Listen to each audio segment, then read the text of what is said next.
This is the Transcend in Life podcast with your host, J.M. Ryerson, taking you from fear to freedom.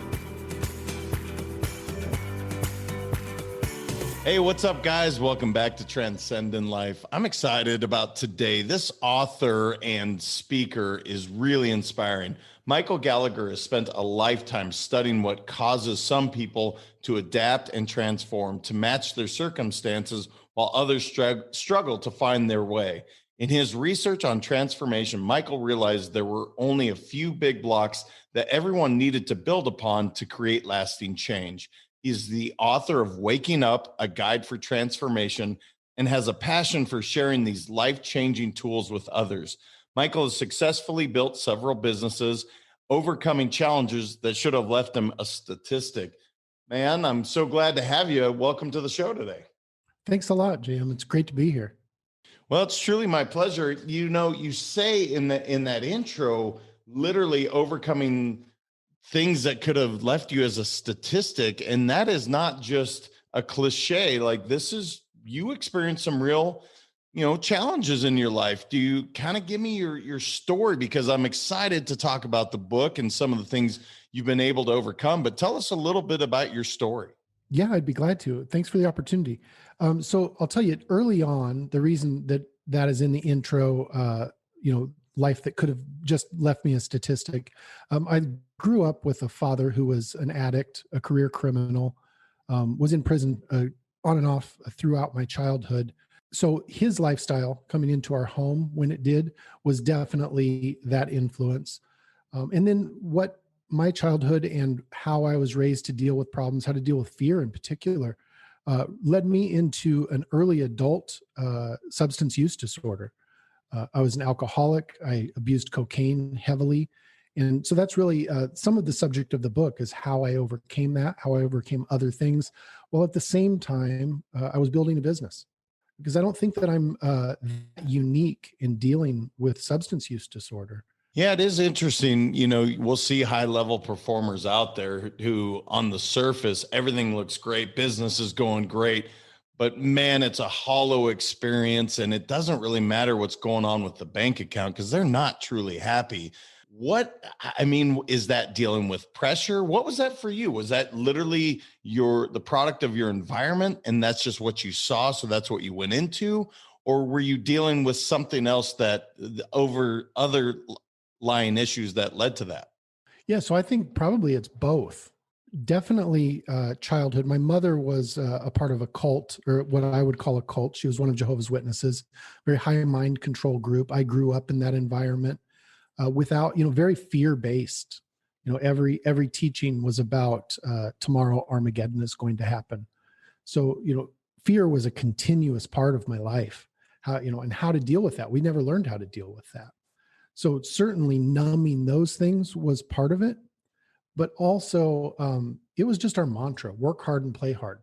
Right? When we were building businesses, when we were making money, it was if you translate that, work hard. We made a lot of money. We made money for the people we worked with, but play hard just meant 5 nights a week we were having cocktails. Lunchtime, a lot of times we were having cocktails. The weekend was the same thing. 2 or 3 bottles of wine a day, and so it escalated and it built on itself. Yeah, it's interesting. The title of your book, I'm really interested to get this from you because I did get a chance to spend a little bit, not as much as I certainly will with your book, but the title alone, Waking Up, A Guide for Transformation. That's a pretty, profound title, Waking Up Alone. We can definitely break that down, I'm sure, quite a bit. But what was the impetus for that title? Because it's pretty strong, man. I like it for sure. There was a moment in my recovery, and it's talked about quite a bit in the book, where I was in a treatment facility. And I'm very open about this now. I wrote a book about it, right? Because I think there's too much stigma around substance use disorders, around alcoholism. There was a moment where I was really just in a pit, in a hole. And this place where I was at, I had moved out, I had walked out into the yard where it was out in the middle of a small state, cornfields around me. And I sat down on top of a picnic table. It was nighttime. And I had just recently taken up a meditation practice. And there were just through that meditation practice, there was a moment of clarity. There was a moment where I felt like things for the first time in my life made sense. The connected nature that we all have, the way that we're connected to everyone around us, everything around us. And so that's where the title really came from. And not to get religious or too woo-woo, but meditation has been a huge part of my recovery. Well, here's the good news. Meditation and the word woo-woo, we don't say it on ours because I'm a firm believer in energy. I'm a firm believer in meditation. My father-in-law is a Buddhist.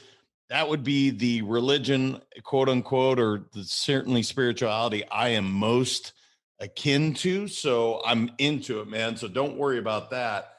Talk to me about that meditation, because what form of meditation are you practicing currently? And what was that moment of clarity? Because that can be that moment where it's like, whoa, that's different. And I'm not suggesting like enlightenment or anything like that, but there are these moments where it's like, whoa, that's something different. So what form of meditation, I guess I'll start with, and then you can dive into a bit more of why meditation has been such a big practice for you. Yeah.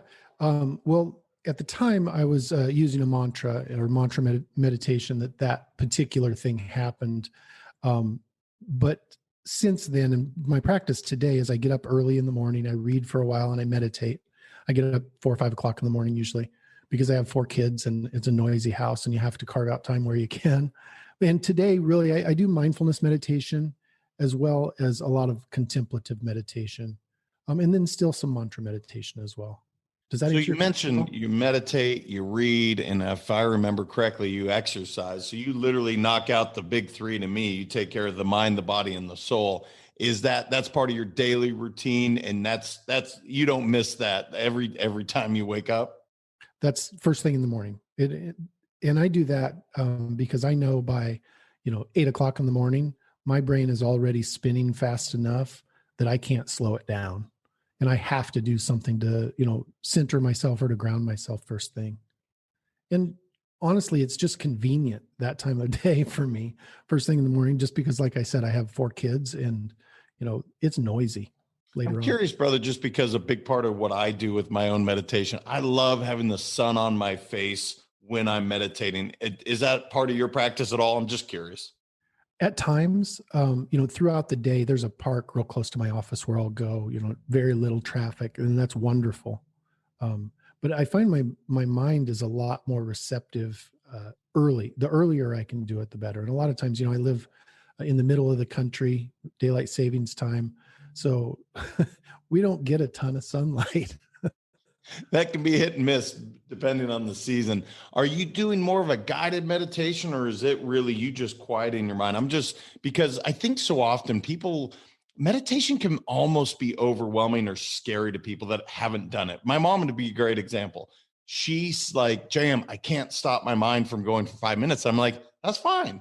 That's not the point. The point is not to not have thoughts. So I'm just curious if you're doing guided or what's kind of your process. Yeah, so I do use guided meditations, especially when, like what you're describing, where I just can't slow down.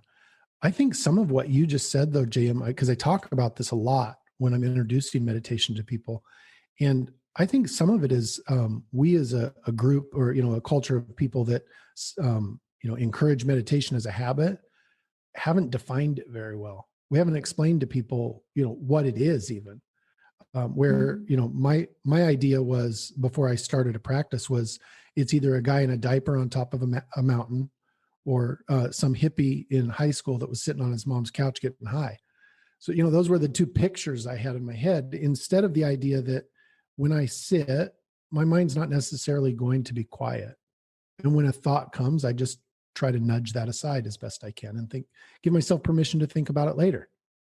And just that practice as the definition of what meditation can be for people, I think when you define it sometimes like that, people put less stress on it. I agree with you. What you said, mindfulness meditation, what you said alone right there, when a thought comes, you nudge it to the side, no judgment. It's just, you're mindful, you're in the moment, you're completely present. So I agree with you, man. It's something, even like you said, woo woo. I'm trying to remove that. I told I told my team, I'm like, we are not saying that word any longer on this show because it's so many studies have proven the benefits of meditation. I want more people to do it. I really do. And I'm sure you feel the same.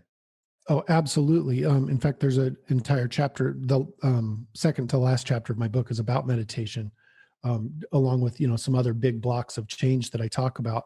But I truly believe, in Tools of Titans, Timothy Ferriss. I don't know if you're familiar with that. One of the really cool things in that book, I mean, it's an awesome reference book to have because, all these interviews of top performers, hundreds of them, and different things that have made them so successful. But what was really cool in that book to me was the one thing they more have in common than anything else was a mindfulness practice. That alone should be enough to take up the habit. I'm telling you, I so agree with you, whether it's journaling or meditating, there's these basic tenets, these anchors that everybody uses. So if you're not going to pick up that 1,000-page read that he's talking about, Tim Ferriss's book, because it's substantial, guys, take this away from what Michael's telling you. Well, brother, I want to get back to what you said because you mentioned growing up with this background of the Jehovah's Witness, which I know very little about, so I apologize for my naivety, but you mentioned you didn't have the tools for dealing with fears. And one of the things that this show is all about is fear to freedom. So let's talk about it, brother. What skills did you develop to overcome some of these fears and allow you to really live a life of freedom? Well, I think the very first step in overcoming fear for me, because there were a couple categories of fear that I dealt with continuously. One was a very limiting belief system. I had very real fears based on, a religious influence, but they were as real to me as, the ground under my feet. And so questioning my beliefs was a huge part of overcoming fear for me, giving myself space in my head to question the beliefs that I had. And that's a really extreme example, right? Leaving a cult-like religious environment and then questioning the beliefs. But I think that that's true of most of us in some manner or another. We're given these beliefs or we adopt them without ever really truly questioning the validity. Does that make sense? Oh, it makes sense, brother. I mean, when we talk about beliefs, we talk about hardwires. Look, there's so many things that were put into us at such an early age, regardless of intent, even if it was with great intent. These are not beliefs that you necessarily chose to say, I believe this because I made that conscious decision. No, so much of what we believe happened before we even had a long-term memory developed. So I'm totally with you, brother. So you go explore this and you're saying, look, I'm questioning some pretty big ideals here, like my identity and what I was grown. So what was that process like for you? Well, in my story, it was debilitating for one particular reason, is that that religious group practices shunning or disfellowshipping, excommunication, whatever you want to talk about. And so anyone that would question their belief system, it's automatically considered you're questioning God because these people are the spokespeople for God. And so I was disfellowshipped, excuse me, from that organization, which meant I was cut off from my family. They wouldn't have anything to do with me anymore. My brothers, my mom, my father was deceased by this time. So to walk through that took something that I didn't completely have at the time, or at least I wasn't conscious of it. I was pushed into it. And I think sometimes when you talk about fear and overcoming it, it's not as much, we hear this idea that we fear the unknown. I don't completely buy into that. I think we fear the loss of the known. When we have an opportunity to lose something in particular, because this is our belief system. And that's a very real, a tactile thing you can think of in a religious organization like that, where they kick you out, you don't have anything to do with anybody. But belief in general for everyone, the loss of a belief always includes losing something in your life. There's fear of that. But on the other side of it, there's beauty. Well, look, man, we are talking about there's a grieving process when you lose anything. And now you're talking about literally being shunned from your family. You're going to have a huge grieving process. So there's a lot to unpack here. How did you garner the courage to make that decision? And then I'll ask a follow-up question because I really want to hear that. Where did that courage come from? Because you were talking about literally walking away from, you mentioned your family. That's not easy. Not that it was your decision, but this was by you making this choice. This is what's happening. Right. I'll back up just a little bit and I'll explain it a little bit more in depth because we talked about, having a substance use disorder. We talked about alcohol. And then now I'm talking about leaving a religious organization and, getting kicked out. Truly, I did not have the courage to say, this is BS. I don't want anything to do with this anymore. And that took its toll, that took its toll mentally, emotionally. And I started drinking heavily. And because of those actions, that organization and my family, they kicked me out. At the same time, I look at it as, kind of like the universe knocking on the door saying, hey, we're going to give you a chance here to be what you really truly can be. And so that's the way I try to walk into that today. It was very scary, but on the other side of it, on the other side of that fear, there was an enormous payoff. Does that answer your question? I mean, sort of, right? It sounds like you were still dealing with some abuse with alcohol when you made this decision, but the beauty that's coming, it sounds like, because it sounds like a domino started, right? And so the first domino goes down.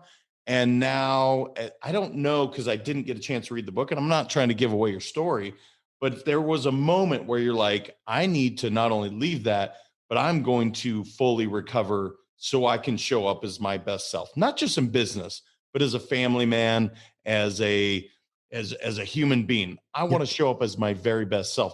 There's a moment that happened, and I'm curious, maybe that's what I'm trying to get to. So that I would say that moment happened, and you want to talk about, probably I talk about it in the book as maybe the first and most courageous thing I've ever done in my life.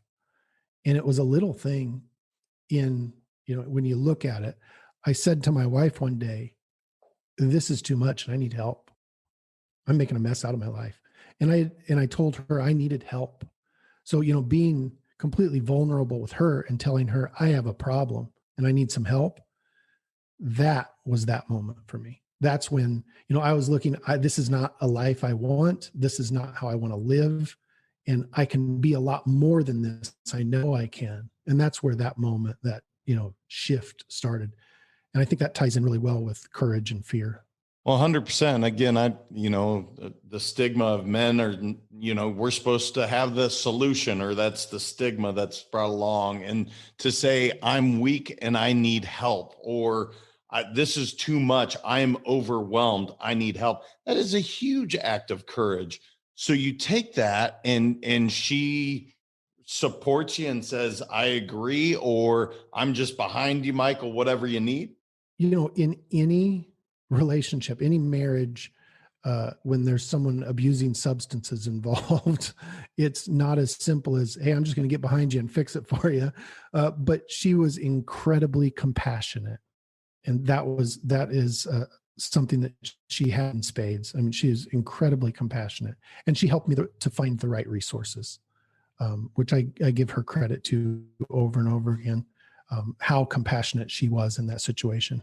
That's amazing, brother. So obviously, the personal transformation is a big word for you, not only just the book, but you talk about it. You have transformed your life from one thing to something different, something it sounds like, and my interaction with you is you're proud of what you've transformed into, and you weren't necessarily, that wasn't what you wanted to be previously. So talk me through that part of it. What was that transformation? Because I'm sure it's ever evolving, it's fluid, you're continuing to do it, but what is that transformation? What are some of those building blocks that allowed you to do that? Yeah. So we talked about the one about questioning beliefs. I think that's huge in any personal transformation. Why do I believe about myself the way I believe? What makes me think that, whatever big problem you're dealing with, whatever big change you want to put in there, what makes me think that I should be 50 pounds overweight? What do I believe about myself? So you have to question those and find the courage to make the change. Courage is first, questioning is second, for sure. And then I think you have to really truly transform. You have to become a learner. I read very voraciously today because I want to understand what I don't know. And I think being a learner, putting yourself on a path of personal growth, learning is huge, and especially reading. So those are the in the beginning, those were the big things. And then it set me down the path, meditation and really studying Buddhism and learning things about it, really set me down a path of looking at compassion and gratitude as two major qualities that can transform our existence. Do you have a gratitude practice that you do every day? I certainly subscribe to one. I'm curious what you do. Yeah, one of my mentors taught me this. I don't know if you're familiar with David Meltzer, really great guy, well known. He wrote the foreword to the book, and he runs Sports One marketing with his business partner Warren Moon, Hall of Fame quarterback. And he taught me to completely transform your life, say thank you first thing in the morning and thank you before you go to bed at night. That one simple thing for 30 days straight will change your life. And I absolutely believe that. So before I get out of bed in the morning, I try to think of 3 or 4 things I'm thankful for before I start the day. And the same thing before I go to bed at night. Yeah, it's interesting, the 3, because that's my number. It's an easy thing. It's something that it's not overwhelming, but it's something that we can all do. And it's pretty tough not to put yourself in a great mood when you're like, I'm grateful for, waking up today, for having my family, and I don't know, getting out of, the bed. I don't know. It's not complex. So you brought up reading, brother. You are going down my favorite subject, which is books. So talk to me about 3 of the most impactful. You don't have to have 3, but some of the most impactful books you've read that have really transformed and shaped some of your beliefs. Yeah, absolutely, positively. This is the book I gift over and over again, is The Art of Happiness by the Dalai Lama.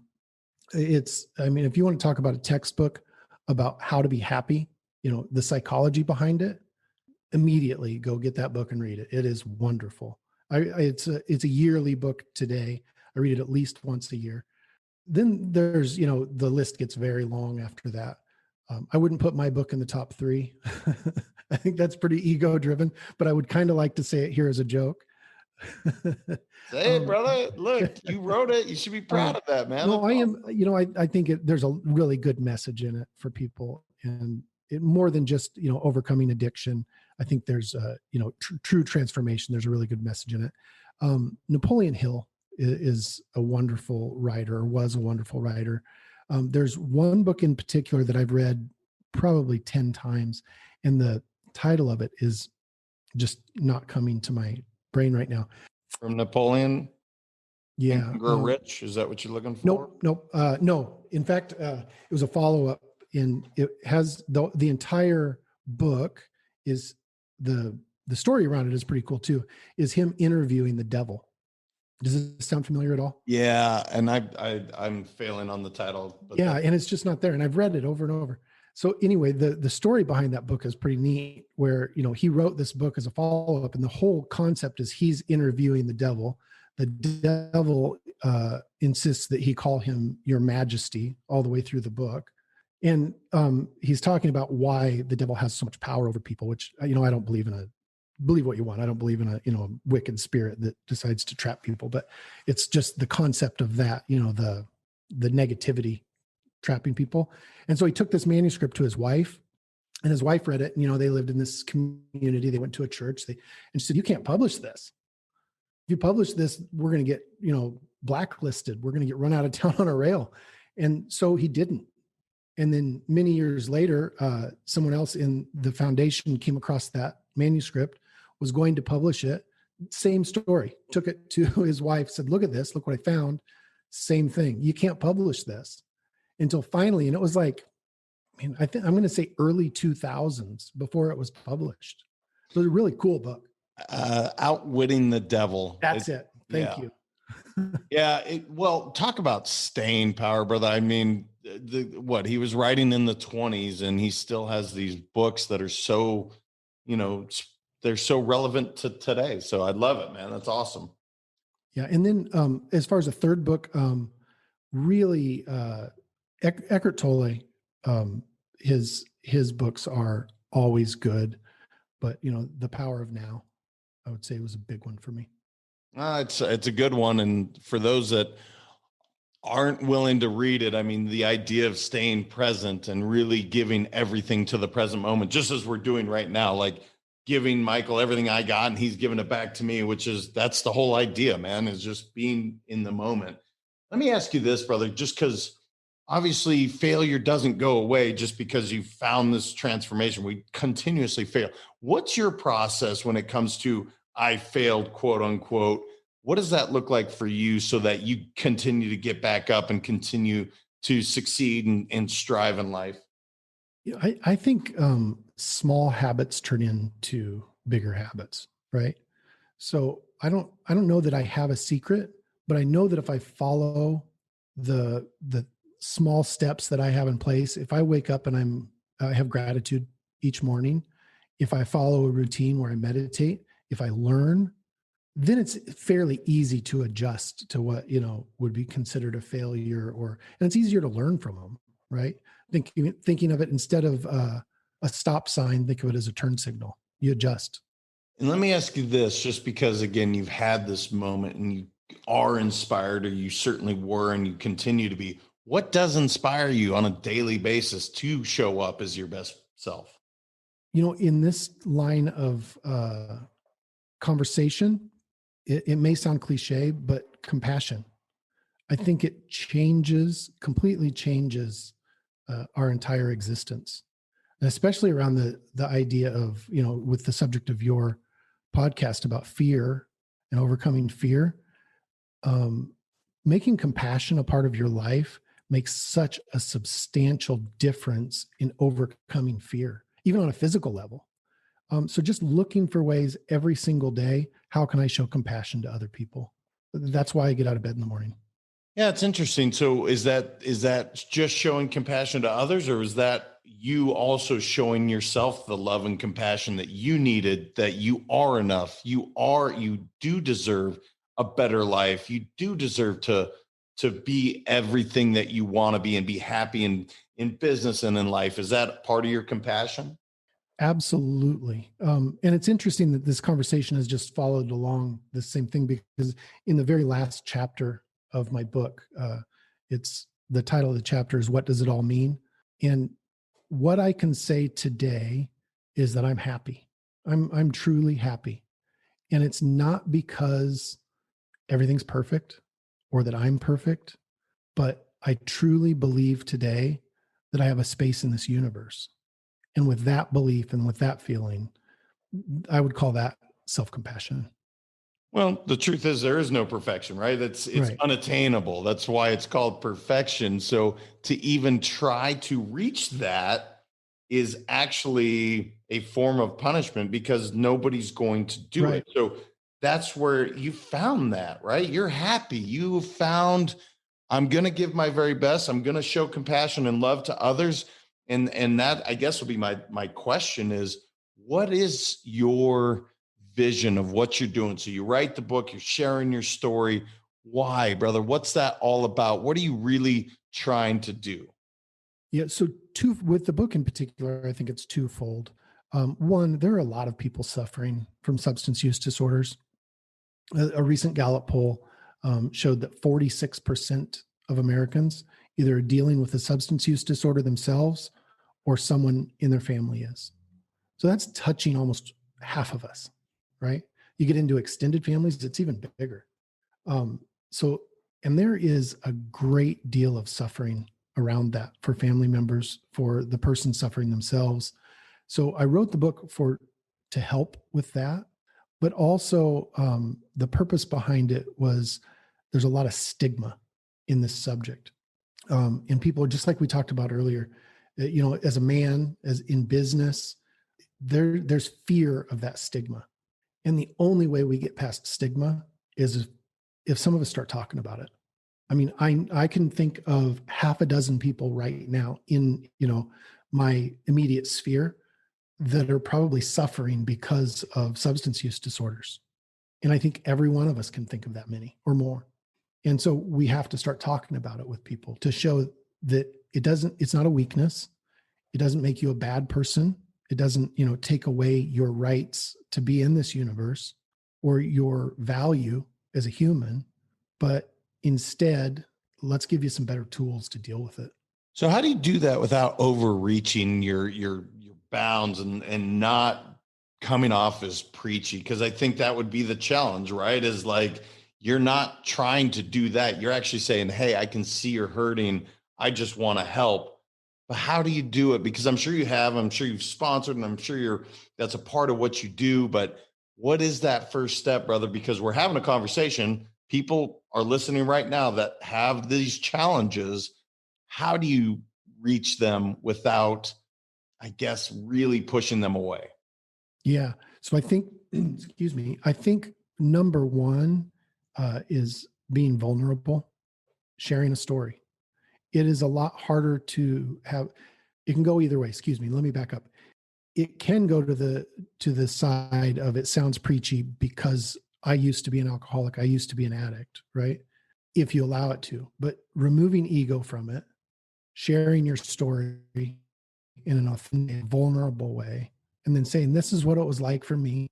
And just allowing a human to be a human without, your ego getting involved to make, to think I'm better than him. I'm worse than him, whatever way that ego directs you, trying to do that. I think that's the way to reach people.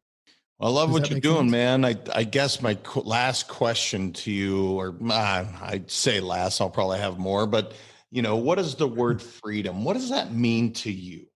That's huge, especially coming from the history that I have with no freedom of thought, growing up the way I did. Freedom to me today is that I have freedom to persistently and relentlessly pursue my potential. It doesn't mean I've reached, any peak or I'm going to make it to the top of the mountain, but every day I can try to continue to do that, to reach my potential. That's freedom to me. That's awesome, brother. Well, I guess my last question would be, what should I ask you that I didn't know enough to ask Michael Gallagher? Because you have a lot here, man. You got the book. You've gone through a heck of a journey. Continue to. What is it that you want to leave the audience with? I think we touched on it, especially right now, dealing with COVID. In our environment, a lot of people are suffering. Stuck alone, at home, not in their normal environments. And I would say that the biggest things I would leave with that are, remember that we're not alone. We're all going through this together. And knowing that, try to show compassion to other people. Man, I'll tell you, unfortunately, what we have been talking about, the numbers are increasing both in the substance abuse problems, abuse in other areas, domestic abuse because of these things. And that is probably, as COVID sucks, man. Let's just call it what it is. But yeah, that part of it, I think, is being overlooked. And it's frightening, the amount of people that are hurting that do feel alone, to your point. Well, man, I really appreciate it. I love the conversation. I love what you're doing, your vision, the book. Where can our listeners connect with you online? Yeah. So look me up on LinkedIn if you'd like, Michael J. Gallagher. You can find me there. I have a lot of contacts on LinkedIn. I use that quite a lot to connect with people. You can find me at my website, michaelgallagherspeaks.com or wakingupthebook.com. Awesome. Well, brother, I just appreciate you being here, showing up, being as vulnerable and open as you are, because it's refreshing. I think if more people could do it, it's going to lead to a happier place for sure. So thank you so much for being a guest today and showing up the way you do in the world. Thank you very much. I really appreciated being here. It's truly our pleasure. Well, you guys, until next time, go to letsgowin.com. There is a free work-life balance worksheet for you. Just go on there. It's free. I do it once a month to check in, make sure I'm in tuned in all of my areas of life. And I really think you'll get benefit from it as well. And until the next time, you guys continue to transcend in life. Thank you so much for listening. If this content is delivering value to you, please make sure to subscribe, rate, and review us. That helps us build this community, and that is what we are all about. Building this community as big as we can, helping as many people as we can, and deliver as much value as possible. Be sure to head over to transcendentLifePodcast.com for information on my coaching courses, and make sure to follow us on Facebook, Instagram, and LinkedIn at Let's Go Win 365. Let's go win and transcend in life. This is the Transcend in Life podcast with your host, J.M. Ryerson, taking you from fear to freedom.